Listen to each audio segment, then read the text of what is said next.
आप कुछ सोच रहे हैं क्या? नहीं, सोचना क्या, मिलिट्री वाले सोचते बहुत कम है, करते बहुत ज्यादा है। लगता है आज इरादा करके ही आया है। अगर ये सचमुच मुझसे प्यार करता होगा तो इसे साबुन देने के बहाने बाथरूम में बुलाऊंगी। अगर ये आया तो समझो फिसला, और यस, नहीं तो नो।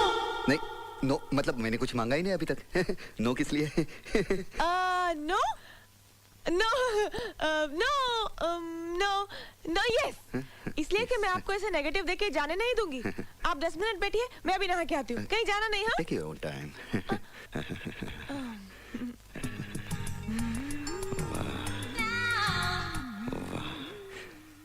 क्या बारूद है, एक ही धमाके में फिट हो जाऊंगा। आज तो कुछ बात करके ही रहूंगा। अगर मामला फिट हो गया तो पूरी रेजिमेंट में हंगामा मच जाएगा। वाह, अजीत आर्या क्या बीवी लाया है। यस यस यस, मैंने तो कुछ कहा भी नहीं और आपने यस कह दिया। यस मतलब मैं चाय पी के जाऊंगा। यस, आप नहा लीजिए इत्मीनान से, नो प्रॉब्लम। केला रे केला। लगता है पुलिस वाली बाथरूम में ही पिघल गई। हिस।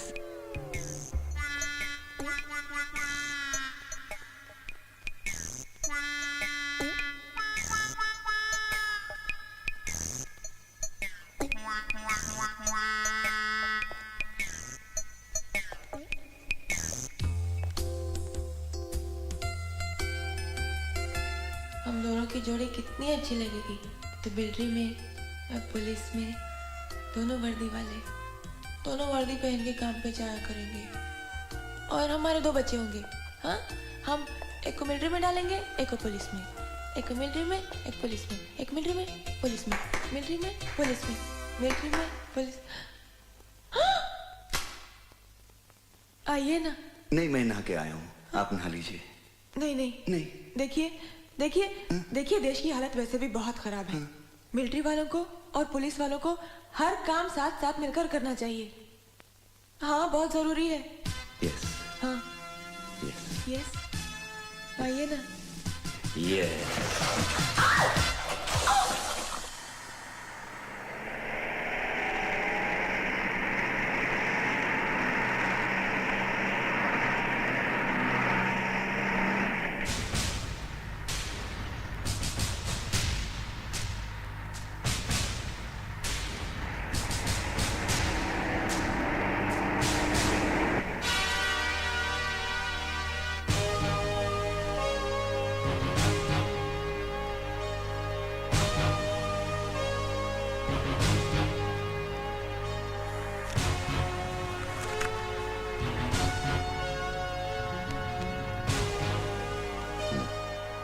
सिगरेट है?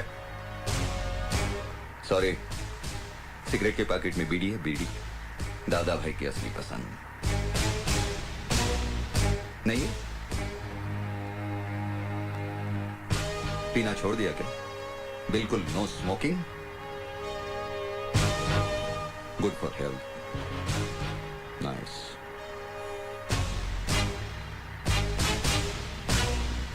बकबक करना भी छोड़ दिया क्या?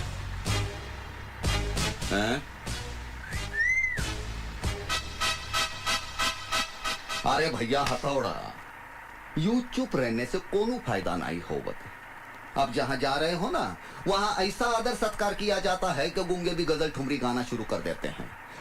हम हैं बनारस के भैया उमरे आ। चम्मच खड़ा करो क्या? चम्मच। वो फुर फुर करके चाय पीना भी छोड़ दिया। यार, ये छोड़ने के मामले में बड़े माहिर हो तुम। आज ये छोड़ दिया, इसके पहले बीवी बच्ची को छोड़ दिया, उसके पहले तो हद कर दी। अपनी ड्यूटी, अपना फर्ज, अपनी वफादारी छोड़कर सीधे गद्दार बन गए। गद्दार नहीं हूं मैं, नहीं हूं मैं गद्दार। असलियत जानना चाहते हो तो अपने खून के उबाल को रोको, सुनाओ। ये कोई नौटंकी नहीं है, ये हकीकत है, हकीकत।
Yes sir.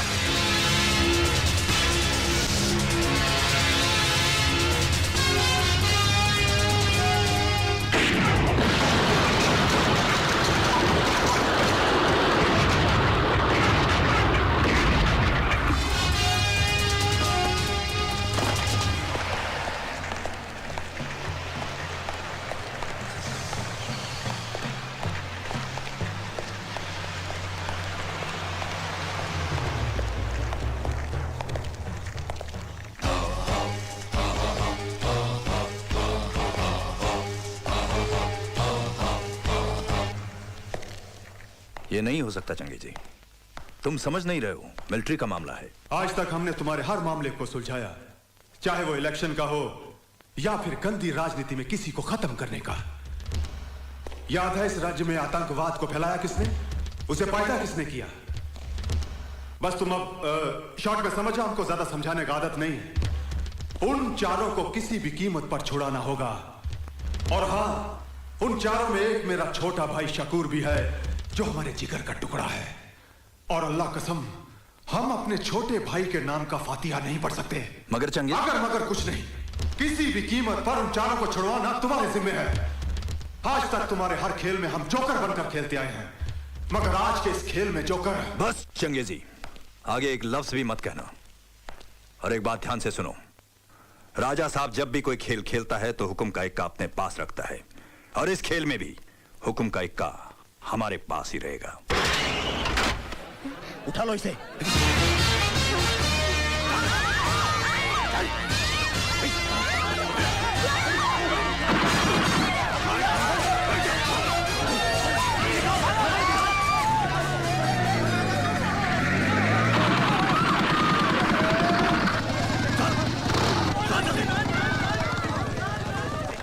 आतंकवादी द्वारा मंत्री की बेटी का अपहरण, आज की ताजा खबर, आज की ताजा खबर। आतंकवादी दिन दहाड़े मंत्री की बेटी को उठाकर ले गए, आज की ताजा खबर, आज की ताजा खबर। केंद्रीय मंत्री वीरभद्र सिंह उर्फ राजा साहब की बेटी भारती को आज उग्रवादियों ने कॉलेज के ग्राउंड से ही उठा लिया और बदले में उन 4 खूंखार आतंकवादियों को रिहा करने की मांग की, जिन्हें हमारे भारतीय जवानों ने जान की बाजी लगाकर गिरफ्तार किया था। इस मामले ने अब गंभीर मोड़ ले लिया है। इसका फैसला करने के लिए कार्यवाही कमेटी की मीटिंग कल दिल्ली में होगी। वीरभद्र सिंह जी, आप कैबिनेट कक्षा के सीनियर मंत्री हैं और आपके पीछे एक बहुत बड़े देशभक्त फैमिली का नाम भी जुड़ा है। माफ कीजिए मगन भाई, ये देशभक्ति, समाज सेवा, कानून, ये सारे अल्फाज किताबों में बंद ही अच्छे लगते हैं। अब आप ही मुझे बताइए, आप और आप जैसे चंद सीनियर पॉलिटिशियंस को छोड़कर आज के पॉलिटिकल फील्ड में कोई भी ऐसा आदमी है जो इन चीजों पर विश्वास करता है और इन पर अमल करता है? Let's be practical. आज राजनीति एक धंधा बन गया है, धंधा। इसका मतलब उस मिशन में हुई हमारे फौजियों की कुर्बानी बेकार जाएगी? देखिए, फौजियों के साथ मेरी बेटी को कंपेयर मत कीजिए। किसी भी हालत में मैं उन 4 टेररिस्टों के लिए अपनी बेटी को कुर्बान नहीं कर सकता। क्या जमाना आ गया है, लगता है महात्मा जी की बात सच होगी। मगन भाई, ऐसी कुर्बानी देने वाले नेताओं की आजकल सिर्फ मूर्तियां बनती हैं, जिनकी साल में एक बार सफाई की जाती है और मालाएं चढ़ाई जाती है, और बाकी के तमाम दिन परिंदे उनका आदर सत्कार करते रहते हैं। एक बात और मैं आप सबको बता दूं, आज मैं आप लोगों का भाषण सुनने नहीं आया हूं, मुझे फैसला चाहिए, वो भी मेरे फेवर में। ये तो सरासर ब्लैकमेलिंग है। ऐसा ही समझो। हर हालत में मुझे मेरी बेटी जिंदा चाहिए। अगर उसे कुछ हो गया तो आपकी ये मिलीजुली सरकार उड़ी समझो।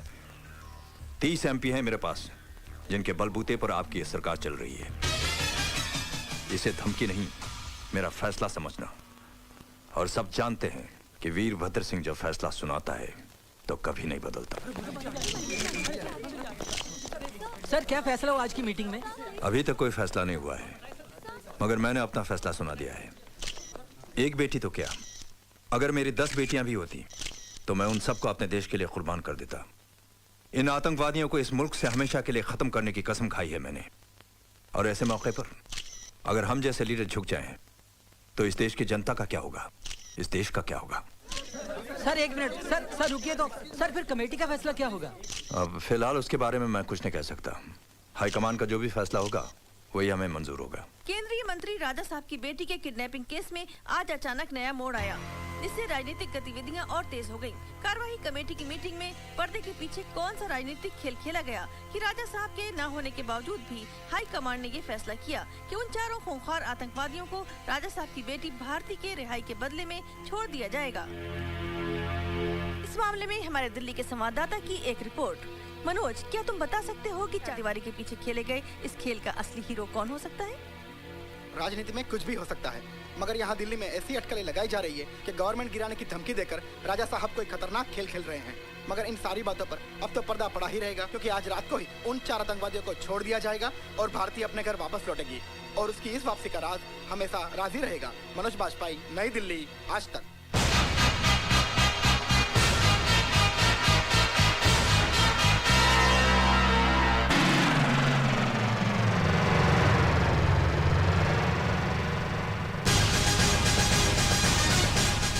रुकिए, कहाँ जा रहे हैं आप? मंत्री अंदर है। मैं उनके घर गया था तो पता चला कि वो यहाँ पर है। साहब की जब तबीयत खराब होती है तब वो इस फार्म हाउस में आराम करने आते हैं। उनसे यहाँ कोई नहीं मिल सकता। कोई मिले या ना मिले, आज मैं तुम्हारे साहब से मिलकर ही जाऊंगा। आप किसी भी कीमत पर अंदर नहीं जा सकते।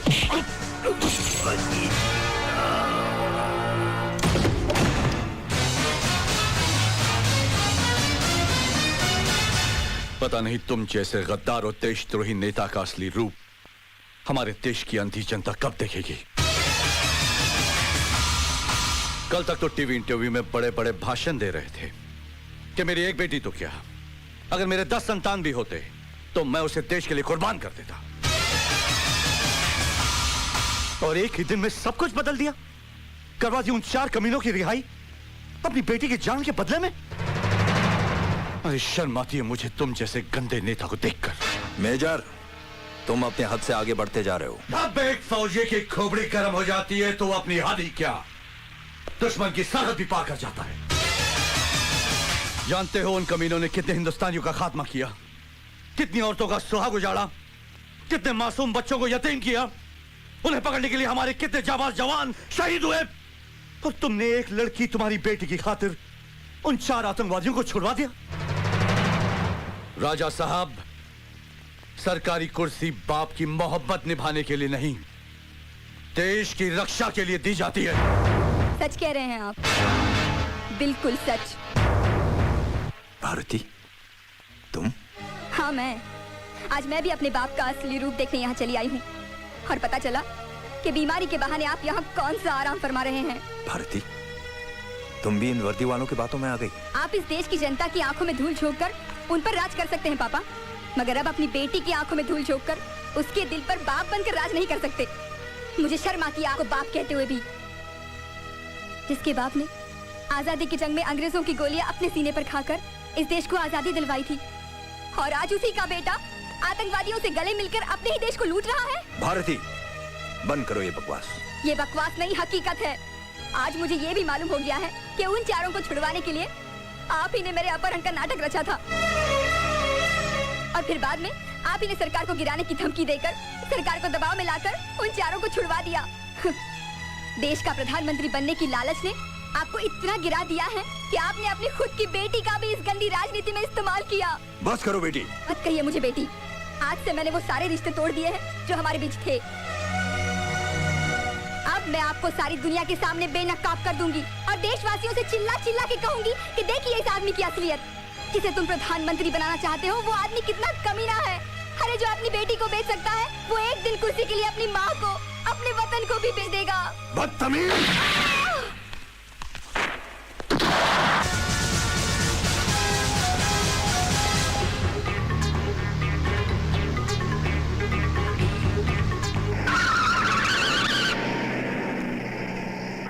वीरभद्र सिंह आतंकवादियों से मिला हुआ है sir. What? That's not possible. उसने अपनी बेटी को भी मार दिया सर, अपनी असलियत छुपाने के लिए। जी हाँ, वो इस वक्त मेरे कब्जे में, मैं उसे हेडक्वार्टर ले आ रहा हूँ सर।